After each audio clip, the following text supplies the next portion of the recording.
Welcome to Distribution Talk with Jason Bader, the show where we dive into the stories, struggles, and solutions from business owners and thought leaders in the wholesale distribution market.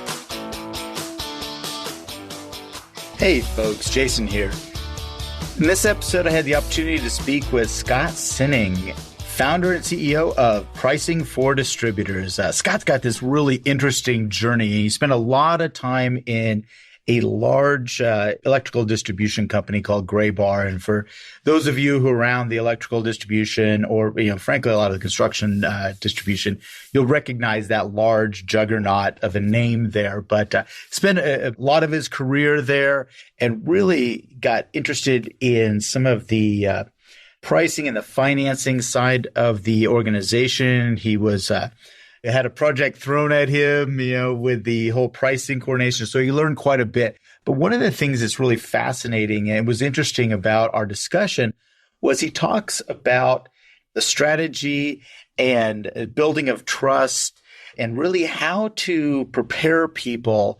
And this is the customer facing users of your organization for a pricing initiative or some sort of change like that. And I think that there's a mistake that many distributors make when they go into these types of software packages or initiatives to put a pricing optimization program in place is they forget about the people. And they forget that the customer-facing individuals have been able to manipulate price for a very long time.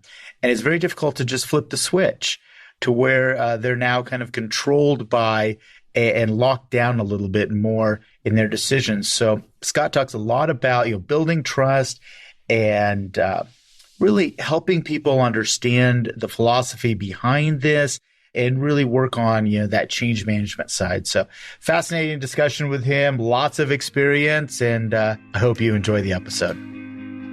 This episode is brought to you by my friends at Moblico. Today, there are more connected devices in the U.S. than there are people. The mobile experience has greatly changed your customers' and employees' behaviors and expectations, including how they communicate and exchange information at home, play, and work. Your customers expect faster service, convenience, and relevancy more than ever before. From custom mobile apps to robust mobile messaging solutions, Moblico provides the most comprehensive end-to-end of mobile communication and outbound marketing solution to the wholesale distribution industry. Check out what Moblico has to offer at www.moblicosolutions.com. That's MOBLICO solutions.com. And be sure to let them know you heard about them on the Distribution Talk podcast.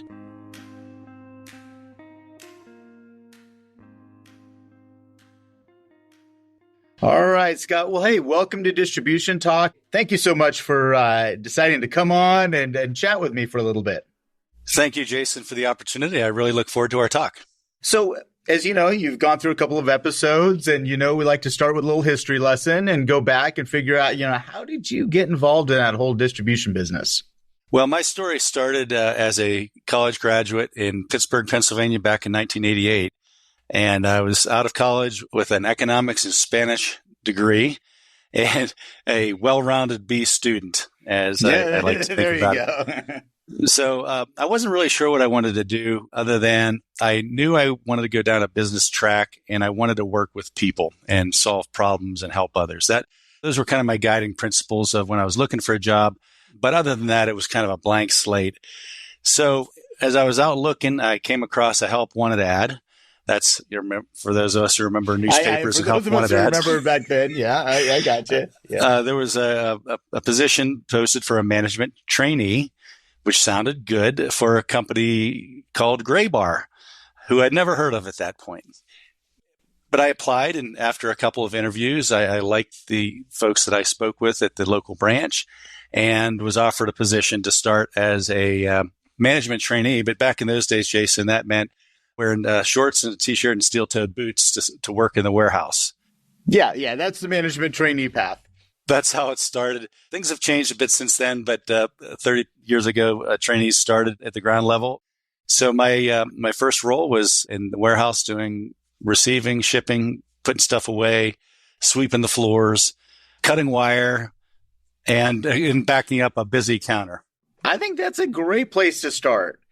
And in fact, I'd recommend it for everyone. I mean, those folks, I've seen this happen where I had a tremendous argument with one client about this, but he would bring people right into the sales counter and he wouldn't have them spend any time in the warehouse. He said, well, I'm never going to get a college graduate to go in the warehouse. I'm like, I disagree with you because I think the education that you get working in that warehouse environment is invaluable as you move into the other parts of the organization. I agree. I wouldn't trade it for the world at this point.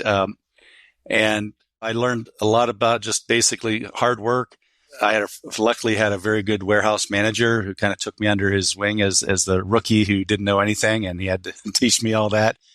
And I also learned, back at that point, we had a vice president who was running that district. It's happened to be the main house of our region.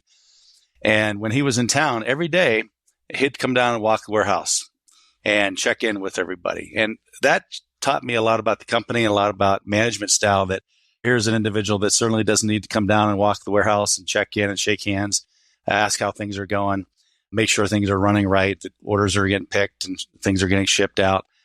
But that taught me a lot about that management by walking around concept that stuck with me from a very early point in my career.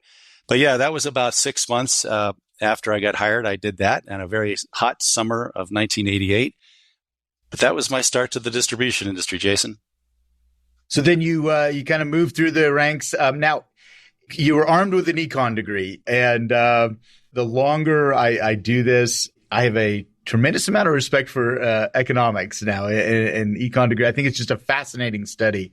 At the time when I went to school, I didn't. But boy, I look at it now and I'm like, man, that would have served me very well if I had spent a little more time on that side of the fence. Yeah, I enjoyed the econ background. And for that reason, I kind of wanted to go into business. And when the opportunity came up to apply for a financial manager trainee position, that was the first opportunity. I said, I'm going to put my name in the hat because that sounds like that would be interesting to do.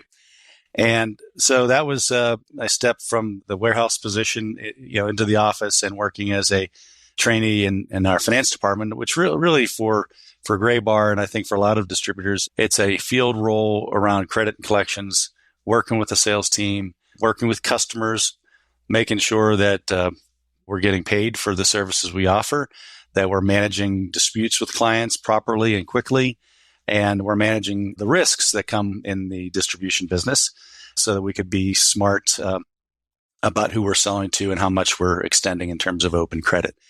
But that's how I cut my teeth early on, was working in that role and kind of moving up through the ranks. Took my first transfer to Cleveland a few years after that and spent a long period of time in our Cleveland and Northeast Ohio business, being a sort of my first role as a manager, working with a branch manager, ops manager, and having a territory to look after and customers to take care of.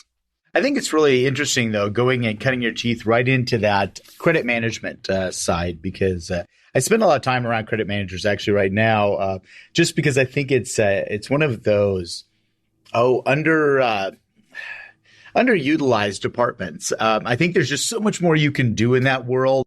I think, unfortunately, and this is something that was taught to me by my mentor around this area, a guy named Abe Walking Bear Sanchez.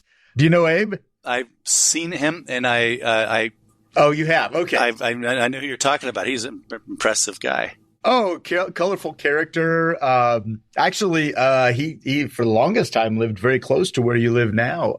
He was down in Canyon City. But anyhow, Abe used to, he really taught me a lot about that role, where it was a sales enhancement tool, not a risk mitigation function. And this was just drilled into my head. And I really enjoy that department. And I think it just is often overlooked inside of most distributorships. I love the role because, especially early on, it exposes you to all aspects of the business. It exposes you to all of the customers in the branch. It exposes you to the operations of the branch, the sales function. And so there's really nothing off limits versus some roles you have to stay in the lane, you stay in a territory, you stay in a customer segment. I enjoyed it because that gave me license to do almost anything. And I always thought of my role as, a very commercially oriented, sales oriented finance guy versus sort of the old joke of credit is the sales prevention department. I never subscribed to that, and I used to have a lot of fun joking with my friends in sales about it. But I really leaned into finding reasons to get the deals done, finding a way to get to yes when it came to negotiating credit terms and that sort of thing. And I think that's one of the reasons that I had a certain amount of success in that role and had a lot of fun and growth doing it, because I didn't say no from behind the desk. I went out with the sales rep and talked to customers and found every way possible to get deals done under terms that were acceptable to everybody. Isn't that critical? I mean, I think, I'm disappointed when I see that credit managers not leaving the office. You'll ask the question, have you ever been out to visit a customer? It's like, well, no, I don't. I just talked to them on the phone. No. I need you to get out of your desk, go see them face to face, form a relationship. And so, no, I appreciate that. And I think that's absolutely the right approach to looking at that credit management role. And at the time, and really even still, a lot of what the credit folks do at a distributor is work with contractors. Because frankly, there's a part of the portfolio that's very low risk that can have pretty much unlimited credit with very well-established institutions or end users. So where the credit manager really earns their keep is working on that risk spectrum that's typically the small to medium-sized contractor, and developing those relationships, that personal engagement and trust is really what credit is. It's trust. And it goes both ways between the seller and then the buyer has to believe that you're going to support them for a project or for a duration of time when they need that support. So I felt that that personal engagement was a competitive advantage for us working with the salespeople. And because we really strive to get to yes most of the time, in those instances where it just couldn't work or we weren't able to reach agreement or things kind of went south, it didn't leave as much of a heartburn with the customer or with our sales leadership, because they know we were making our best efforts. Sure, absolutely. Yeah. There's so much more we could go down that trail, but maybe we should just keep moving towards, let's keep moving on towards, you got into Ohio and you got the kind of operational side thrown at you. Yeah. So after 6 winters in Cleveland, Jason, I decided, it was time to head south. So along the way, as I mentioned in my college studies, I became fluent in Spanish, and I still am fluent in Spanish. And I really wanted to get into our international business and scratch that itch. And so I had the opportunity to take a role in our Miami office that was focused on our international business at that time, mostly in Mexico, Puerto Rico, and South America.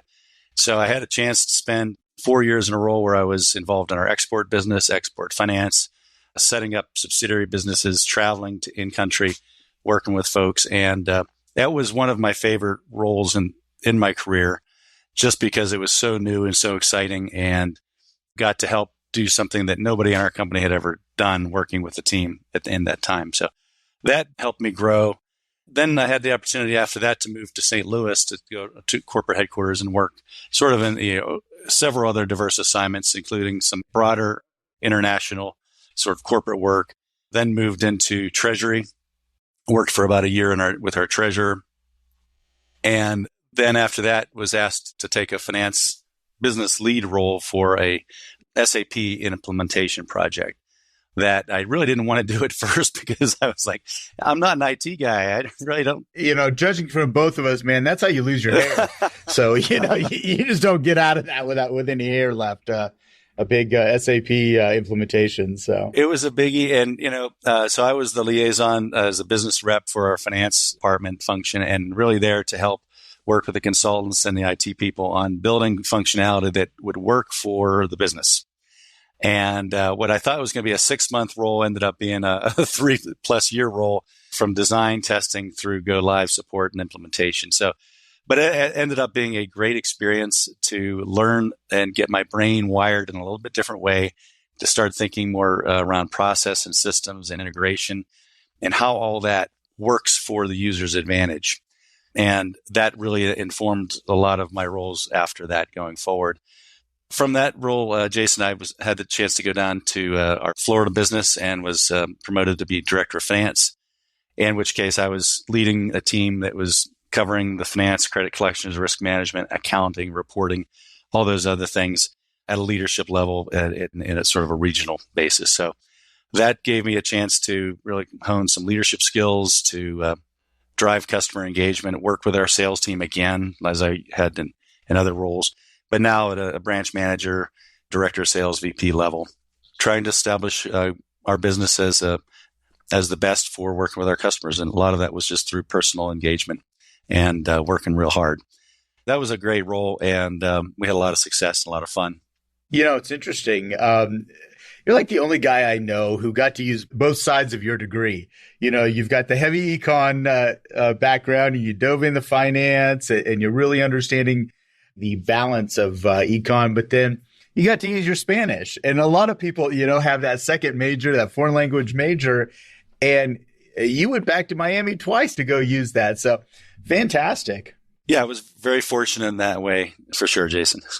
So you spent some time in Florida, and you at a director level, and then eventually you moved on to another region? Yeah, after I spent about 10 years down in Tampa in the state of Florida and loved that role. Had a chance to work with wonderful people and great mentors.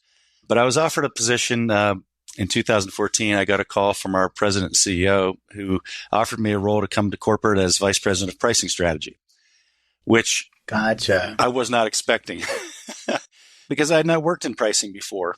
But what she said is the reason they were looking for somebody like me was the background I had in the business, working with sales, working with finance. So I knew sales, I knew numbers, I knew user experience at the branch level. And I had the background of working on large technical, integration projects and change management projects. So they were able to look the other way and realize I wasn't trained in pricing, but I had a lot of organizational experience to help drive an initiative. And at the time, the mandate was very clear. It was that we were seeing profitability declines.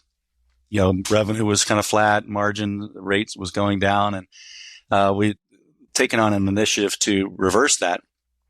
And my role was to help lead the implementation of new pricing software with the team at headquarters, and also look for process improvement, look for opportunities to drive adoption of an improved pricing tool, which was really the first major pricing investment Graybar had made. Before that, it was really the sales teams were left up to themselves to figure it out the best they could. But with the advent of some of the optimization software, we were able to implement a tool that delivered much better, accurate market level guidance to the ERP order entry screen for our sales team. Did it work? It did. Because I talked to a lot of people that implement these strategies and to varying degrees, but and I think most pricing services or advisory services will come in and say, we think we can get you maybe 1.5 better to 2% better on your margin. So did it work? Did your foray work into that thing? It definitely did work. But it didn't work as expected, and it was not a straight line to get there. So what I mean by that is I think there are expectations when you're doing a pricing project that should be set that, the month after go live, the Brinks truck doesn't roll up to headquarters with a lot of cash and just leaves it at the doorstep right for the CFO. Now, and I think people understand that what we were looking for was results as fast as possible. And what we found was some of the results were slower to come along, partly because at first there's a lot of change management and adoption. And the project was well done with the companies we worked with, but still when we have a large outside sales force and customer service reps who have historically had 100% ability to discount, change price, and to really meet feedback and to get to levels to win orders every day. As you move away from that to providing system guidance, there's a natural resistance to say, hey, is this accurate? Am I going to be embarrassed? Does it work right? And in a lot of cases, it does work right, but you have to overcome the times where it doesn't work right, because that's what holds people back from trusting it. Sure. And so there's and especially in the electrical industry where there's so many different SKUs, so many different combinations of things that happen, it's hard for a system, no matter how well it's designed, to deliver those prices accurately, at least early on. So a lot of the work in the first phase of that assignment, Jason, was working to clean up the business rules and look for the gotchas, improve the reliability of system-guided pricing to the screen so that we could drive up adoption rates.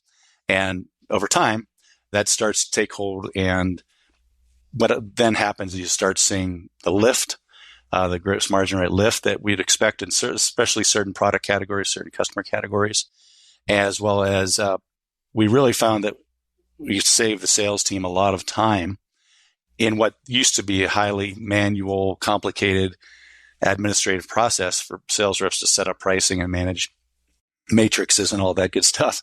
And by helping them with system-guided pricing that they could trust, proved to be a big time saver, so they could reinvest that in customer relationships and selling, not looking over spreadsheets trying to figure out a pricing structure that would make sense.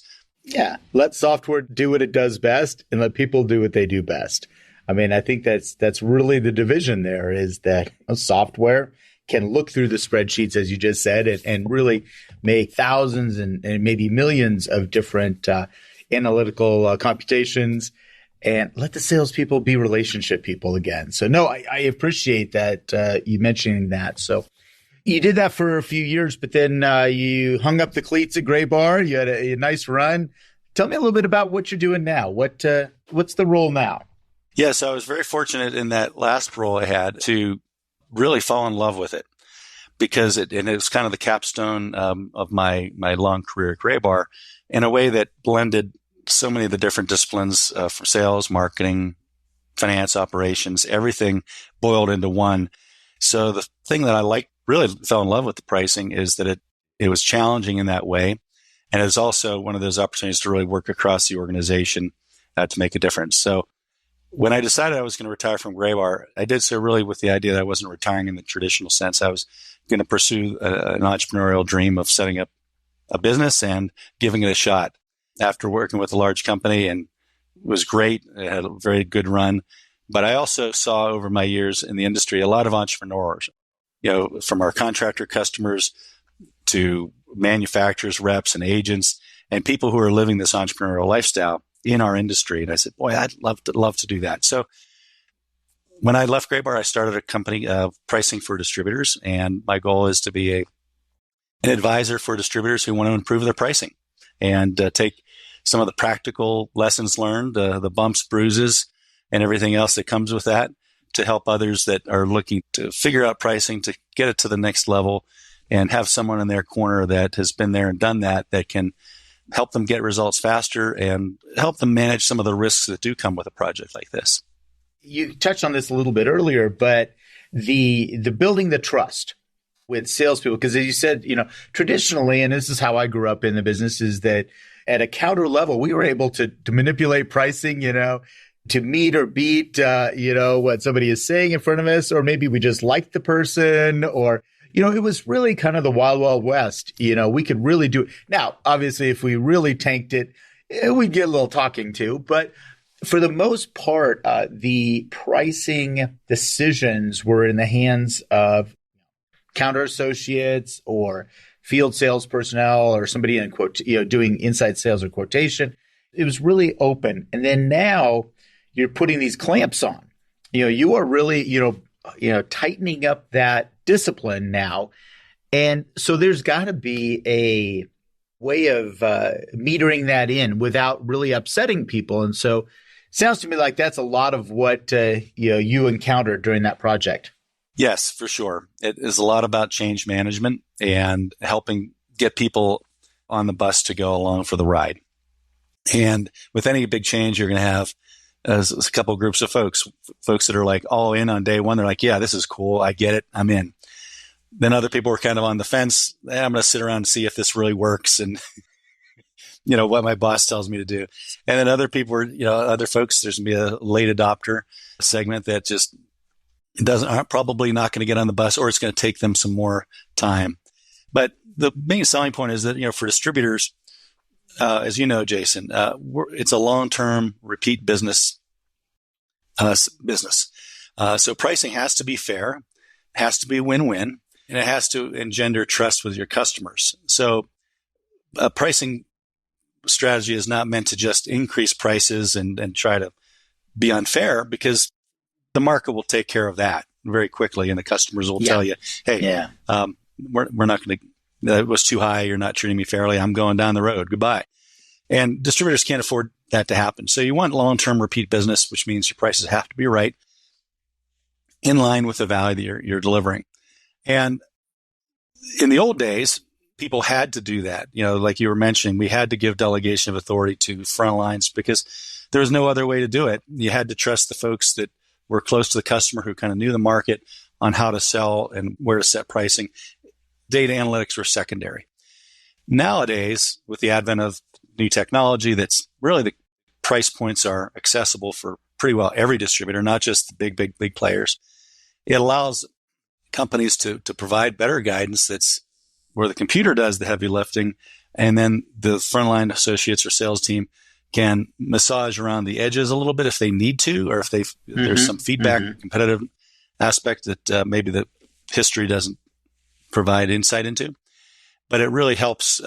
There's no excuse not to use a tool that now that they exist to help price deals that no human being can memorize 100,000 prices, obviously. So there was a lot of guesswork. There was a lot of cost plus simply because it was easy to manage, but it left probably a lot of revenue on the table because sometimes cost plus was just out of the market, and it left profit leaks in other cases where the cost plus was not good enough on certain types of hard to find items or slow moving items. Right. We were getting a little greedy on certain things or just we were misunderstanding the market. So no, I can agree. And you're right that there are a lot of tools out there, and they're very good tools, and they're accessible. I mean, I think, you mentioned that it's not just for the big kids anymore, that there are tools that a lot of these tools are very accessible to a mid-sized distributor. It used to be kind of the big kids, like a Gray Bar, or a Gray,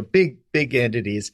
But now a distributor, heck, in the 10 million, sometimes even less than 10 million, can take advantage of these programs because software it's not that expensive, and it does tend to play well with most ERP systems nowadays. And a lot of those bugs have been worked out. But I think what I'm understanding is that you're really focused more on implementing that product and the behavioral side of this rather than the algorithmic side, the nuts and bolts side. Is that a fair statement? That's perfectly fair. I've heard it said that technology is the easy part because these providers that are out there that you mentioned, Jason, they're good at what they do. They know how to crunch the numbers. They've got the algorithms. They've got the statistics. They've got the horsepower to crunch the numbers pretty well. But what the key is for distributors to think about is that dropping in a new technology tool or software package doesn't solve the problem. It's so that, but the technology, if it should work, and as long as you're working with a good partner, it will work. The key, I think, that distributors might be afraid of is how to make it work so it doesn't become a failed project or just another IT expense that doesn't get the ROI that was promised or expected. And so one of the things that I think about and is having the strategy right before you go out and do the technology. And that's a consensus opinion among people who do this in the consulting world, as well as even the software providers themselves. They would tell you they'd much rather work with a client that's kind of figured out more or less what they want to do strategically, what their goals are, what they want in terms of outcomes, and to have that more or less figured out before they go shopping in the market to evaluate a good fit for technology, because it saves everybody a lot of time. And so that's, I'm a strong advocate for not just running out and start trying to throw some software at a pricing problem thinking that will work, because it won't, but to spend the time with your team and your leadership team to think about what are you really wanting to accomplish, and then go figure out what's the best tool to make that faster, better, stronger. So I guess what I'm hearing from you is that really, if someone were to reach out and say, Scott, I want some help, I want to engage you to come in, that really it's well before the purchase or the decision to buy the software or engage the service. You got to start at the very beginning and find out, first of all, what are your goals? What barriers are we going to have to overcome before we even consider the software side? Is that kind of right where you start? Well, yes. And ideally, if it was a new client that was at the beginning of their journey, let's assess where you're at and really understand where you are across strategy, people, technology, data, and results. And where do you want to go? What's that end destination? Then draw the line between those to figure out the best way to get there. But I would say also it doesn't always work that way, because I got to meet the client where they are. And that means they may already be in the midst of a technology or software implementation, and they're just figuring out, hey, we need some extra help here. Or they may have already gone live and are using a tool, but maybe they're not quite getting the results they want. So, and sort of needing a customer success coach to say, okay, here's where you are. Let's figure out how to drive adoption. They're already down that road, and it's really how to get it to work better for their sales team to drive adoption and drive better results to get the project completed. So the first thing really is you got to meet the clients where they stand. But in really the best case scenario, it's doing that assessment that would then lead into a roadmap that shows a timeline and milestones and accountabilities along the way, so that the alignment of the leadership team is clear. Hey, here's where we're going. Here's what we're doing.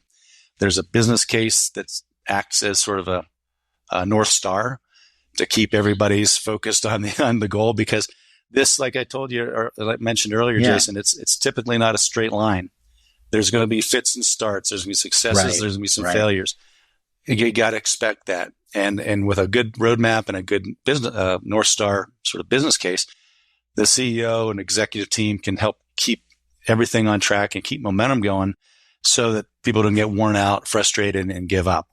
And then you end up with a stalled project or a failed project that never meets expectations. So those are the foundations that I'd strongly recommend to clients that they start with, if they can, to then help to inform the technology journey and the implementation that goes down. It just makes a lot of sense. As I said, I've seen, several of these implementations, and they've been pretty good in many cases. But you're right, there are a lot of hiccups and emotional hurdles to be gone over. You were very kind in saying late adopters, but those individuals who might be a little more challenging, around and want to definitely paint outside the lines when this comes into play. But I mean, those are all management and personality and implementation challenges, that I don't think people recognize when they hear the marketing literature says, oh, we're going to improve your margins by 2%. All you got to do is slap our little program in there. We'll make a couple decisions. And I am being a little bit too facetious of that. But I know that, again, most of these, tools, they do their very best because they want to see these folks win as well. I mean, they don't sell the software just to sell software. It's more, they want to see a win, but maybe they just don't have the same skill set that you're talking about bringing that can recognize some of these challenges and look to mitigate them. Yeah, I think it's important that when people are making those decisions, they think about the software piece and the optimization piece that are, again, a lot of great companies doing that work out there. And it's also a two-sided coin, though. The company has to be in a position to know what they want, dedicate the resources and the expertise to execute on it, and have the commitment to seeing it through for a good year or more from start to finish, to see that adoption and the change of behavior, change of habits, and the buy-in of the organization take place. So it's a mutual commitment, I think, for distributors to do that. But it's also an area where I think I've observed that distributors hope to try to skinny buy on the change management, because writing the check for the software or the monthly subscription, it's not an inexpensive investment.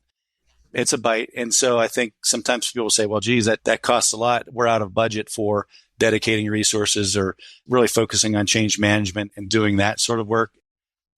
And that's a mistake. And I learned a little bit about that in my roles at Graybar even, is that we front end a lot of the investment and then we kind of hope for the best at the tail end. Whereas what we learned is we really had to double down and dig harder on the adoption side and the preach and teach well after the go live, where maybe some of that would have been faster had we invested more upfront in that effort. And so that's a lesson learned I'd like to share with your audience. Awesome. No, I appreciate that. And I think it definitely makes a whole lot of sense. Hey, I wanted to jump on something that you and I had talked about. So a lot of the times when I interview folks, I talk about their industry involvement or giving back. And one of the things that jumped out on your LinkedIn profile was becoming a SCORE mentor. Yeah. Can you tell me a little bit about, I mean, I've heard about it, but can you tell me a little bit about what that is? Yeah. So for me, giving back is a lot about mentorship, and probably because I was lucky enough to have so many great bosses and mentors during my career of one kind or another. So I reached the point where I felt like I had something to give back with my experience and business experience in the corporate world. So a few years ago, I signed up to be a volunteer with SCORE, which is an organization associated with Small Business Administration. It's all volunteers, and it offers entrepreneurs, startups, small businesses, free mentoring or free business coaching, unlimited, really. And it helps people figure out how to take an idea that they might have to start a business to the next level, or someone who's just started a business to maybe solve certain problems they have around business planning, strategy, pricing, you name it. And it's been a wonderful experience to work with these types of clients and show that perspective with them to help them start their own business. So it's been very gratifying to do. It just falls in line with what we both do today, that we are in the business of helping people, wanting to see them succeed. And I love the idea of SCORE, and I'm glad I ran across it on your profile, because I've been thinking about that one for a long, long time. And I often have clients, that are, ending their career, coming to the end of their career.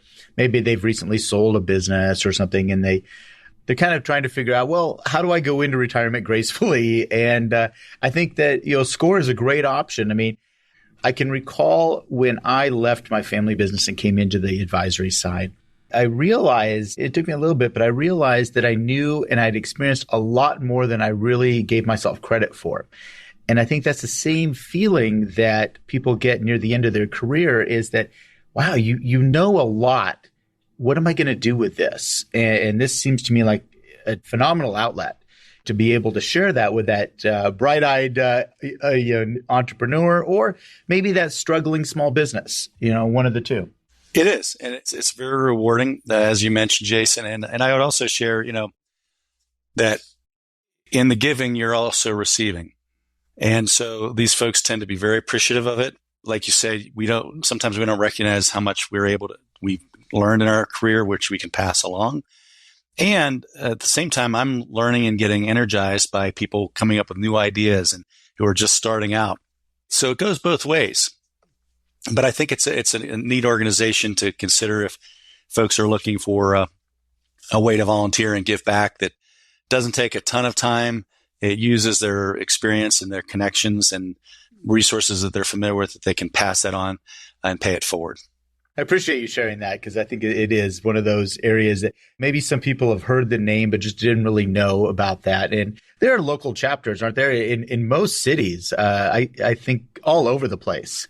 That's right. It's a national organization, and every city you go to, there's going to be a SCORE chapter, or one that's close enough by. If you live outside of a major metro, there's coverage everywhere nationally.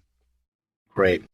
Well, hey, Scott, just kind of trying to get this wrapped up here, this conversation. Sure. What's the best way for someone to engage you, to get in touch with you if they're, thinking about going down a pricing strategy or looking for some advisory around this? What's the best way to find you? Yeah, there's a couple of ways. First, Scott at pricingfordistributors.com is my email.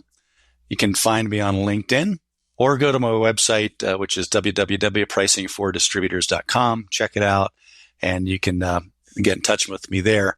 What I'd really like to also mention here, Jason, is that, and it goes along the lines of mentoring. And when I got into a pricing leadership role at Graybar, I was starting from scratch. And one of the areas I'd like to help people in is, if a distributor is already doing their pricing thing, already has their strategy figured out, already down that road, and they're looking to put a new person in as a pricing manager, or maybe they have already assigned somebody to a project. Yeah. Help them out, support them. And that's something where I really have a passion for, working with people who are in pricing leader roles, who are just starting out, who have all this pressure to get things done, but they're like, golly, I have not been trained in this. It wasn't my background. I think there's an opportunity, besides the strategic and project aspect, is really to come alongside either a distributor owner or their pricing leader that they've appointed, and give them the support to accelerate their development and the coaching and the encouragement so they can be the best that they can be in the role for their company. Those are the things I just like to leave you with. Sure. It goes back to that mentorship and teaching spirit of helping people reach their goals. Absolutely. No, I couldn't have said it any better. So, Scott, thank you so much for taking the time. And definitely, we're going to put all of the your contact information in the show notes, and so people can get in touch with you. But really fascinating. I really appreciate it. And I appreciate Nelson for connecting us here. It's been a great conversation. I look forward to crossing paths one day. Thank you, Jason. I appreciate what you do for the industry and for your audience. And thanks for having me on today. You bet. Thank you for listening. If you liked what you heard, consider sharing with your friends and colleagues. And don't forget to follow the show on your favorite podcast application. Links to sponsors, products, and services mentioned during this episode can be found in the show description area or at www.distributiontalk.com. Distribution Talk is edited and mixed by the brilliant team at the Creative Imposter Studios. This episode was brought to you by my company, the Distribution Team. We are a consulting services firm dedicated to helping wholesale distribution clients remove barriers to profitability, generate wealth, and achieve personal goals. To learn more about how we can help your company succeed, check us out at www.thedistributionteam.com.